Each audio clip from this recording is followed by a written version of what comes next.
The truth is, it matters probably less than it's been put out there to matter, but it would be dumb for us to say and naive for us to say it doesn't matter. Hello, everybody, and welcome back to another episode of Truth Talks, the podcast that brings you real strategies for sustainable fitness transformation. So Paris and I are recording this. It is currently 12:30 p.m. Where I am in PST. Paris, that means it's 3:30 for you. Give me a rundown. How many meals have you had today, and when did you eat them? I've had 2 meals. One of them was at around like 9:30 a.m. and the second one was about 12:30 p.m., I would say. And usually I would have like my third meal around right now. But we're doing the podcast. I'm going to eat Yeah, I after stole your instead. time. Sorry, food. No, it's Gonna all have to good. wait.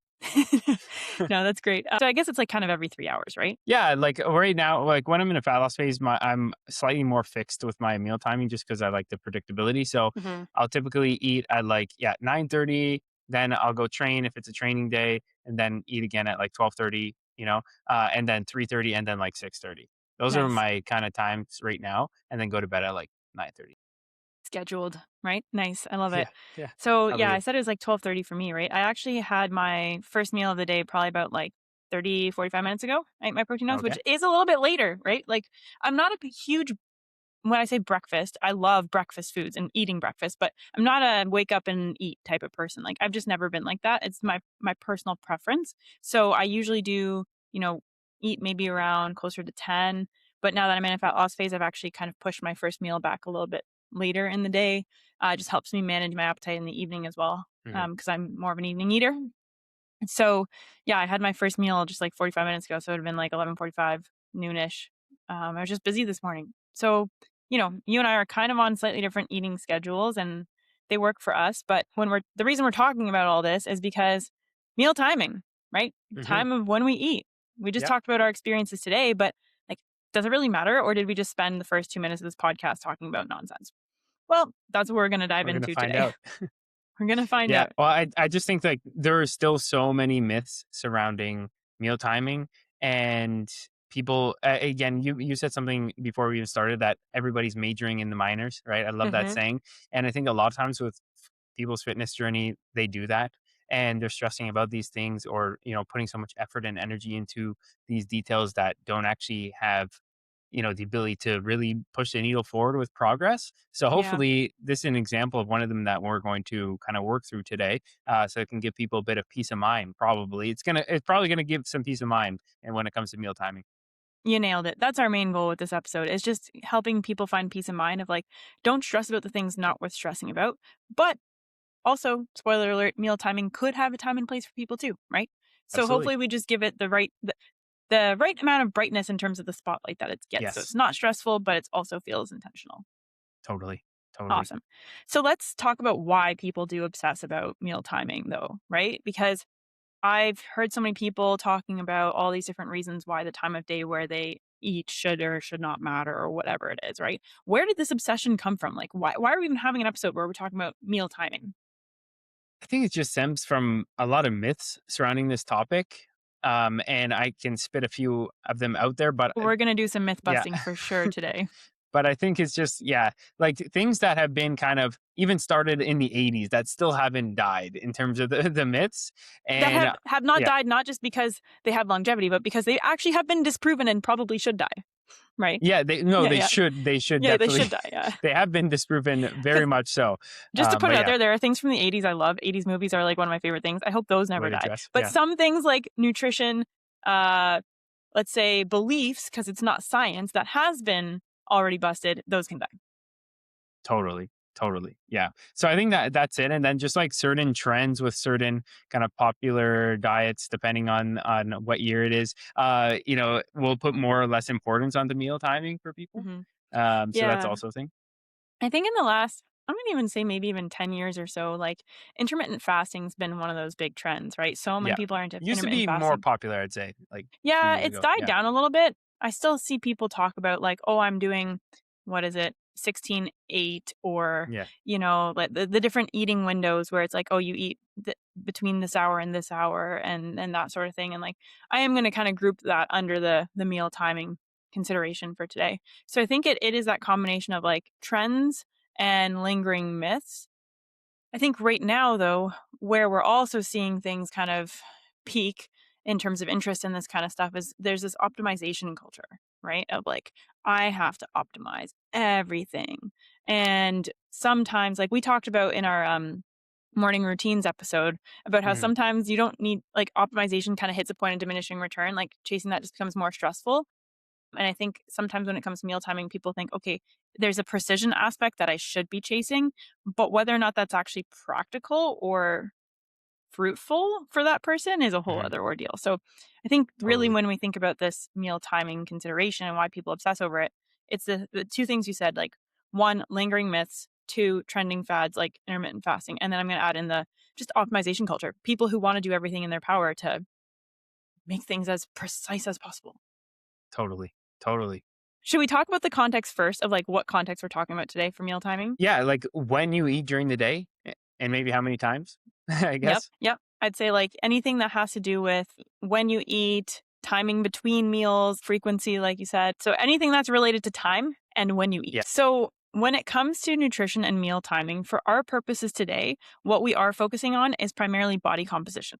For people who are managing things like blood sugar for, diabetes related things, or people who might have other considerations related to internal health or internal medicine, that's not what this conversation is about for today. Our conversation today is related to body composition goals first and foremost. So whether that is having to do with building muscle or losing fat or just completely changing the shape of your body, we're going to talk about that. And of course, there are some subjective things too that aren't just about how you look, it's also how you feel in your body. And we'll talk about those Yes. too, because that's absolutely a huge consideration for sure. But we just want to make it known that today we're not talking about any sort of like medical nutrition. We're talking about the practical realities of just a fitness lifestyle and living in a body and the way that your body looks. Yeah. Gotcha. Cool. Okay. So when it comes to those goals, like body composition, where does meal timing actually fit in terms of our nutrition priorities? Yeah. So I think people tend to bump this up to the top of the list when in reality, it always like the primary thing we need to focus on is our total daily intake. Okay. Like that's the simplest way to start is like, how much are we eating per day? Okay. Then we can kind of go down the list of like what to do next. But I think a lot of times people are worried about when they're eating, but they don't even know how many calories they're eating, how many grams of protein they're having, like any of that stuff. And they're like, hold on a sec, we're putting the cart before the horse. So I think that's the biggest thing that I hear when it comes to meal times. Like we need to have our other ducks in a row first before we. Yeah, absolutely. And there can be a relationship between those two things, right? Like when you eat or how many times a day you eat can impact your total daily intake. But the problem is that people fixate on that first, like you said, cart before the horse. Whereas we need to understand, okay, so like what is our daily intake and what quote unquote should it be? Like where do we want it to be and where is it now? And then how does that relate to meal timing, right? And I think when we're talking about total daily intake, what we're really referring to is total calorie intake, right? Because that is the main driver of, I'm not going to say body composition because there's nuances to that, but like of, let's say, body weight, right? Yes, Um, for sure. then things like protein and macros, which do have an impact on body composition, so things like body fat percentage or amount of muscle you have on your body, all that kind of stuff. And then, of course, the composition of the meals that you're eating. So, how does Hmm. that break down into the meals? So, instead of thinking about when am I timing my meals, it's like, what am I eating at those meals? How much am I Yeah, eating? What am I getting from this? How does yeah, that all stack up across a total day? exactly, exactly. Okay, so the way I like to think about it is almost like a framework. Okay, we need to start first with knowing how much we're going to be eating for the entirety of the day. Okay. Next, we want to say how many times do we want to be eating based on preference, schedule, stuff like that, and also where those meals are going to fall. And then lastly, we want to think about okay, then what are those meals going to be, including snacks, right? So that's kind of the way we need to trickle down in terms of our priorities. But the problem is people don't even again as I said before don't know the total daily intake, and then they're thinking about okay, well, which food is the best food? Or like, what's the best time for me to eat? It's like, well, it's not even relevant yet, you know? Mhm, So, mhm. Yes, I love that you broke it down into a framework because keeping that in mind just makes us think about, like, we can go through the check boxes, and then it also makes, like, planning nutrition so much more convenient and easy and practical. Because 'cause you're like, "Okay, let's start with what I need over the course of the day," then you break it down into meals and so on and so forth. Um, but within that, it's like, also, if you don't yet know how many meals you're eating, I think it's a lot harder to time them. right? So I'm glad you Yes. talked about that too. Because like for me, for example, I typically gravitate towards like right now, I'd say it's like 4 meals for me a day, but it's more like 3 meals and a snack. Hmm. When I was in my building phase, I had an extra snack. So, that was like 5 times I was eating in a day. But then when you know that, then you could be like, okay, well, then I know exactly when I'm going to eat to make sure I'm not having like 3 meals in the span of 2 hours, right? Like, Yes. and so when you understand, okay, how many times makes sense for me to eat based on my daily schedule or Hmm. preferences, or how large I want each of those meals to be, or how small I want them to be, then the timing piece also becomes easier too. Hmm. Yep. Completely. Yep. Cool. I like that framework a lot. So, if we think about the main takeaway from what you just said is the first thing you need to understand is your total daily intake in terms of Hmm. calories and macros, and then we practically break that out in terms of number of meals and what we're going to eat at each of those meals to make it happen. Yes. And then when those meals are going to be accordingly. So now when we think about those are kind of the priorities, that's a hierarchy of priorities. Let's use that to bust some myths, to Hmm. showcase Hmm. the contrast between what often gets believed or talked about Yeah. and the reality of the hierarchy of priorities when it comes to body composition goals. Cool. Let's do it. You want to Okay, start with the first one? I'm going to start. And I'm also going to Yeah. say, for those of you who are saying, okay, well, you're going to bust some myths. So you're basically going to tell me meal timing doesn't matter. That is not what we're going to tell you. So Sure. let's Yeah.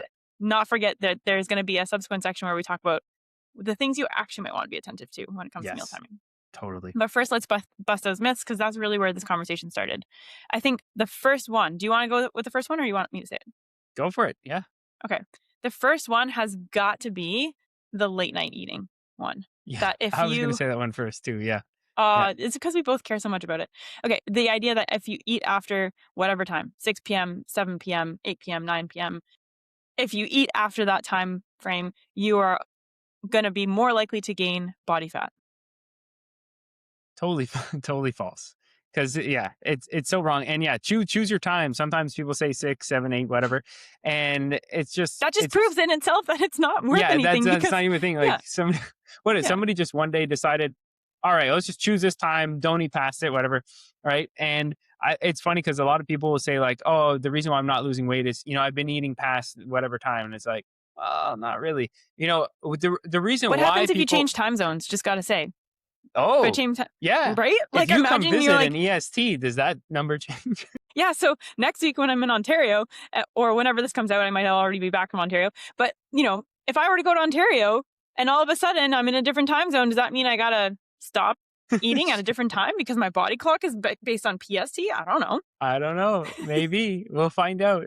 We're gonna like gain or lose a bunch of fat depending on your trip, depending on you. No, so yeah, totally bust a myth, and especially since we've had like I don't know countless clients who love eating late at night and have lost tons of body This fat, girl. and even Courtney loves eating late at night. I mean, if you consider past 6 p.m., I mean, when I'm in a building phase, I probably eat. I would say like over 1,000 calories past 6 p.m. I would say, I like when believe I that. was really pushing it in. Right now, I'm technically eating my Ninja Creamy at like 6:30, so it's like, and I'm still getting pretty lean. And like tons of our clients have eaten lots of Yeah. the food I past, think so it's it's because, like, like yeah. And if we just tie it back to like what you said as our hierarchy of priorities, the first thing is your total daily intake, right?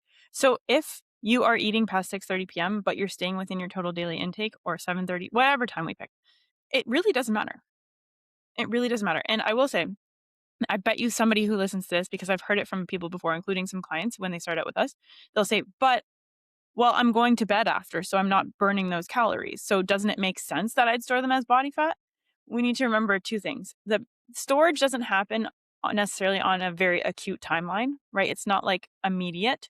And also, your body still utilizes calories while you're sleeping, yes, right? I yeah, we're always kind of in a flux of storing and burning fuel, right? Hmm. And then whether we lose body fat or gain or lose weight comes down to the net, right? Where we net out from the Yep. constant flux between those things. Right. It's a So net total. yeah, Exactly. yeah. So yeah, and yeah, our body uses lots of energy when we're sleeping. So That's where yeah, all like the fun stuff happens, the reparation, the rest and recovery. Like I say that's fun because I think it's fun. Building muscle, all that, right? And also we have to remember our resting metabolic rate or basal metabolic rate, like just, the calories our body uses to exist, to function, to breathe. Your organs don't shut down while you're sleeping. All those things are demanding of calories. So Exactly. so it's not like, okay, the reason why we have to stop eating at this time is because we're going to sleep. And I think that's Totally. the main thing that needs clarification. Or to be honest, like I don't fault people for kind of believing in that myth when they put it that way because you think, oh, I'm not active, quote unquote, while I'm sleeping. Well, but you still are using calories. So that's a big reason why it is the total net daily intake of calories over the course of an entire day, 24 hours, and then Hmm. repeat times Yeah. multiple days Yeah. Exactly. because it's long term. That's really what makes the difference in terms of body composition. Totally. And last thing before we have a lot of myths busting to do. So last thing on this one, people might say, "Oh, well, I noticed that when I ate late at night, I was gaining weight." It's not the fact that you were eating at night; it's the fact that you had your normal day of eating, and then you had an extra 800 calories on top of that as snacks later in the day. Yes. That's why it's the excess consumption of calories that happened when yeah, when we were eating at night, not because it was at night. Right. It's a correlation versus causation, right?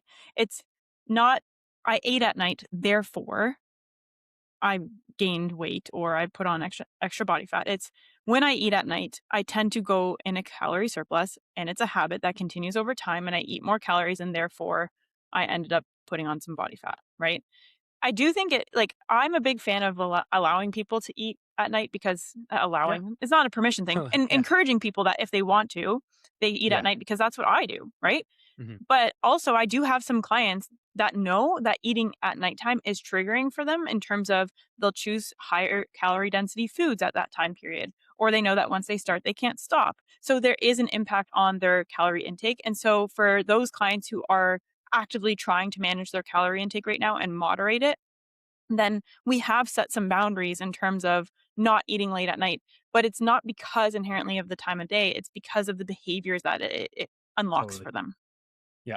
that Exactly. just aren't productive Exactly. for them right now. Yeah. Okay. I think that was So comprehensive. Okay. I think so. And that nighttime thing is the biggest one. So I think that's really the biggest myth I hear. What's that? Totally. Since I led with that one, why don't you say the next one? What's your Yeah. next myth when it comes to meal timing? Yeah. The old bodybuilding myth that you need to keep eating every, 7 meals a day every 2, 3 hours so that you keep your metabolism going. Okay. It's Mm. that's the biggest myth. Yeah. If I was to eat 6 or 7 times a day, my to hit my calories, my meals would be like one bite. Okay. It's so And sad. it's like the smallest meals ever. So yeah, definitely don't need to do that. Our metabolism is not that kind of thrifty within that time period where if we haven't eaten the last 2 hours, all of a sudden we're gonna slow it down, and then you eat again, it's gonna speed it up. Like it doesn't Yeah. And work like depending on that. Our what you eat, your body physiology could is still be not there. Yeah. digesting the previous meal. I was like, yeah, exactly, exactly. And then even if you believe that and you weren't having an idea of where your total daily targets are, then you could just have 7 meals a day and then start gaining weight a Hmm. lot, right? Because that's a lot of meals, you know. Yeah. If you So you had could like easily just fulsome overeat. meals 7 times a day. Yeah. Yeah. Then all of a sudden now you're like in a major calorie surplus when you were trying to have the meals in order to burn more body fat, which obviously. Yep. Absolutely. I mean, I think that myth kind of speaks for itself in a way, but um, what you did there is tied in meal frequency with meal timing, right? True. And so I Yeah. think the main thing is when it comes to timing, we talked about how this is everything scheduling of meals is the purpose of this conversation today. I think what you just clarified is that, okay, it's still your total daily calorie intake that matters. And so if you are somebody who naturally finds yourself hungry more often, just over the course of your day, you're like, I'm constantly hungry.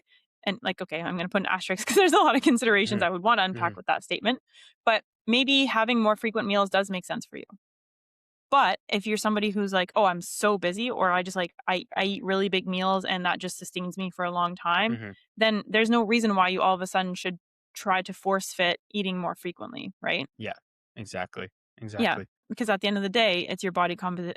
For sorry, because at the end of the day, for body composition goals, it's just that total daily intake that makes sense. So, like you said up front, Paris, you said that the second kind of order of priority, second or third, I can't recall, and in terms of the hierarchy is how many times a day do you want to eat? Oh, that was second, Hmm. right? So, like you Hmm. figure that out for you, but it's secondary to your total daily intake still. Exactly. Exactly. And most people, do well between like 3 to 5 or 3 to 6 meals typically, Mhm. on average. So most people will fall within that. But yeah, that's a big one. You want to talk about Nice. the next one? Yeah, I got another one I want to add in here because I kind of alluded to it up front as a reason people obsess over this. But there is a myth that I feel like in our spaces or our circles, communication circles, it's been dispelled so much, but it's still out there that intermittent fasting, for whatever reason, is more effective for fat loss. And I want to unpack that because I've read the research on it, and the research conclusively says when calorie intake is equated, so total daily intake is equated, there is Mhm. no benefit, additional benefit of intermittent fasting versus eating at whatever times over the course of the day. Exactly. And if there was, then we would have realized that now with ourselves or with clients or whatever. But the research says it anecdotally, it's been busted a bajillion times. So yeah, that's definitely one where people still think like, yeah, I'm burning more fat if I'm fasting. Like, no, you're not. Again, it comes down, we're in constant flux between storage and using energy. And Mhm. over time, it's the net of that. If we want to lose body fat, we have to be net burning more calories than we're storing Yeah. over time, right? And burning So fat isn't the same as fat loss. That's a whole other yes, episode in itself. But totally. Yeah, your body's utilization of stored fat for energy is not inherently the same thing as losing body fat. So we'll exactly. we'll talk about that in another episode, but I Yeah, think even if somebody kind of uses that claim as a promotional for intermittent fasting, it's not the same because like you said, that constant state of flux is really what's going to drive how your body uses and stores energy overall, regardless of whether that stored energy is coming from carbs or fats. totally. Yeah. Yep. Good So one. intermittent fasting, I will say the caveat is the reason why some people do have success with fat loss on intermittent fasting is because it changes their total daily calorie intake. So if it helps somebody get into a calorie deficit, meaning okay, now all of a sudden I'm not eating over the course of 14 hours in my day, only eating over the course of 8 hours. If let's say they're no longer having an extra meal and then they're in a 500 calorie deficit, they might see some body fat loss or body weight Yep. loss, right? It's not to say that people who have had that experience doesn't make sense. It's just to say, hey, it's not a requirement. It's just flawed reasoning. It's working, but not because of the reason they think. Right. Does that make It's not sense? Yeah. working because of the intermittent fasting. It's because changing their eating window puts them into a calorie deficit or helps them adhere to a calorie deficit. Yeah. Bang That's the on. nuance. Yeah. Okay. Awesome. Do you have any other myths you want to bust? No, the only one that might fall into this before we'll keep it moving with when meal timing does matter is just a whole protein thing. Like Mm, nowadays we have seen the research that like again total daily protein intake is what matters most. And we used to think we had to like split it up in tons of meals to kind of like keep the building process going. But in reality, there's been research showing that like you could have a much larger than that 30 grams of protein that we had as a myth that you would need to spread out the day. You could even have 100 grams of protein in one sitting, and your body's still going to use it. right. So when we're talking about, because we said we're talking body composition today, not just fat loss, right? And so protein, we're talking muscle maintenance and muscle building, right? So I think what you're alluding to is just the fact that historically there has been this narrative of I need to keep eating protein continuously throughout the day. And I think that comes from, the mechanism of muscle protein turnover, which is essentially this continuous process of breaking down and rebuilding muscle tissue. It's more complicated than that, but Yeah. anyways. No, that's yeah. Um, so that kind of led to this myth that we have to be eating protein continuously in small doses. But like you're saying, again, this is a prime example where it's the total daily intake that is number one, and not necessarily something that needs to be, accounted for. Like every 2 hours, we need 30 grams of protein. Exactly. Now, would I recommend somebody eat all their protein one sitting? No. Regardless of what the research said, I still think for a variety of reasons, including digestion and a variety of other reasons, probably not. But like, do I think there's a big difference if you had 3 protein hits during the day to hit your target or 6? No, I don't think there would be any difference in body comp. No, for sure. Okay, cool. Myths busted. And that was 4 myths. Pretty good. If Damn. you Yeah. have another myth or anything you've heard or are wondering about when it comes to meal timing, is it valid? Is it not? Drop it in the comments below and maybe we'll do an episode on that next. Okay. But we said from the beginning, we're not here to say meal timing is irrelevant. Meal timing can matter for a number of other reasons. So let's explore that. In what cases does meal timing, or in what applications does meal timing actually make sense to be thinking about? Yeah. So there's a few here that we can kind of spit out. The first one is hunger management. Okay. Like you could say, okay, well, Paris, if I meal timing doesn't matter that much, then why don't I just eat, all my food after 6 or something, right? Well, it's not worth being hungry all day for, right? So it's like if we want to spread out our meals in a way that also manages our appetite. For example, if Courtney's not hungry in the morning, she's not going to eat a ton of her food in the morning. It Right. just makes sense. If she Mhm. was hungry in the morning, probably important for her to have a meal in the morning or else she's going to be hungry, right? So it's just kind of recognizing your own appetite cues and then trying to sync your as best as possible depending on your schedule obviously. Trying to sync your meals with when you are most hungry. For sure, and I think that takes some time and experience to really crack for yourself. Like, I've spent, 12, 13 years paying attention to when I eat, how much I eat, what I eat at those meals, how that affects how I feel. It's not something that happens overnight, but I also know I'm not hungry in the morning, but I also know if I wait way too long, I get to that point where I'm insatiable. Like, well, Yeah, my yeah, appetite is insatiable. yeah. So I need to find that balance. And that's something that's taken me time to recognize. Hmm. But absolutely, hunger management becomes much easier when you understanding, okay, how far apart should my meals be for me? When should I eat them? When do I get hungry? Exactly. Yeah. Yeah. Okay. Second one. Do you want me to go for it or do you want to go for it? Go for it. All right. We'll alternate. Yeah. The second one I'm going to say is pre and post workout nutrition still matter, right? So when we're talking about meal timing around workouts, and we've done an episode on each of those, what to eat before a workout and what to eat after a workout. So we'll link those below.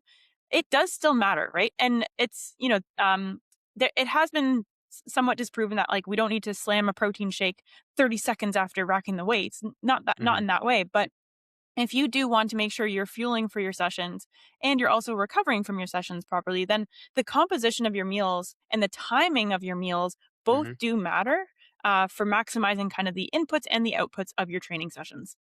Totally. Especially since training is so important for all things muscle, Yeah. right? Then, Body and so composition. And yeah, absolutely. exactly. How we eat around our workout will indirectly impact our physique because it impacts our performance. And Hmm. performance is, in the gym is what then stimulates our body to change. So if we neglect to realize the importance of, pre-workout timing, for example, especially in different contexts becomes more or less important, then we're probably going to be leaving gains on the table. Right. Yeah. So I like that you said that. It's not like direct. It's not like, okay, my body changes because I ate before my workouts. No, it's what Hmm. that allows me to do in my Hmm. workout that has Yeah, this long-term effect down the road on my body and muscle. exactly. Muscle. It's really when we're talking about muscle there, less so for fat loss, but more for like muscle and the shape that we're creating with our physiques. Yeah. Awesome. Okay. Next one I'm going to throw out there is very practical. Meal timing matters when you think of your schedule. Okay. Everybody has a very, like, we all live in a world where we're like, my schedule is so hectic, it's so demanding. You have to consider the timing of your meals within your personal schedule. Okay. So let me give an example based on my past experience. When I worked in an office, I was not in the habit of eating breakfast before I left the house because, like we've said, I'm not hungry. Right. But I did know that I had to time my meals also based on my meeting schedule. Right. Hmm. So Yeah. I'd have to take that into account. So if I know, okay, my commute starts at this time, I get to the office at this time, I'm looking at the next day being like my meetings start at this time, I would have to be a little bit more considerate about when I ate because in the event that I like didn't eat my breakfast and now I've been in meetings until noon, 1 o'clock, my energy's tanking. Not a good person. My irritability is high. That's not how I want to show up at the office, right? Likewise, if we think about timing it on the way home, it's like, okay, so if you have a commute, what time do you usually arrive home? How long is it going to take you to prep dinner?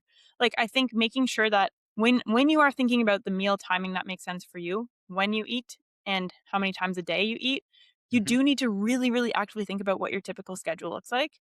Yes. And the it's also important to recognize that you can have different templates, right? So if Yes. you're somebody who has in office some days, work from home other days, that might look different because your life looks different on those days. Your schedule looks different versus weekends. It's a whole other thing we also have talked about in the past. But I think meal timing does matter when you're fitting in your meals to your personal schedule.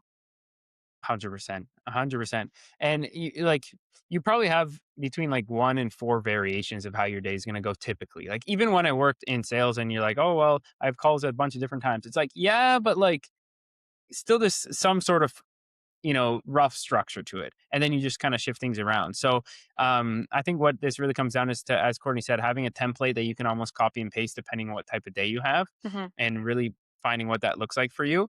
Because it's a mixture of the personalization for what your schedule looks like combined with when your appetite cues are Right. kind of hitting you for that next meal, right? So it's just balancing both of those, as Courtney was saying in her example, in her personal example, which again takes self-awareness, it takes planning, it takes some extra thinking, but once you get it and you get those skills, you're just going to do it automatically. Absolutely. It becomes second nature. Yeah. Is there another application of meal timing you want to throw out there? um depending on the context, this could be more or less relevant. But just like your baseline energy, we talked about energy for training, for performance, but also like I know if I go too long in the morning without eating, like my productivity kind of goes down because I start to like get a blood sugar dip, right? Right. Um, Yeah. so it's like, okay, I know I need another kind of pick me up to then do a next block of work. I need to, get a meal in. So you kind of got to pay attention to your energy fluxes. And I hmm think a lot of times people say like, oh, I had crashes here, crashes there, because they just have these major inconsistencies with their eating. So I think a lot of people would just kind of, yeah, benefit from looking at their day and be like, okay, am I properly actually like fueling appropriately throughout the day with meals Yes. that like nourish me and yeah, also It's help me hit my so numbers? true. It's so Yeah. true. Like if you have a busy workday and you get in the habit of skipping lunch, okay, like theoretically, if your calorie intake is the same over the course of the day, that might not change your body composition. But if you skip lunch and then you don't work out because you're exhausted, right? Hmm. Then like after work, you don't work out, you skip your workout because you're exhausted. Okay, well, that's going to have a downstream effect on your body composition.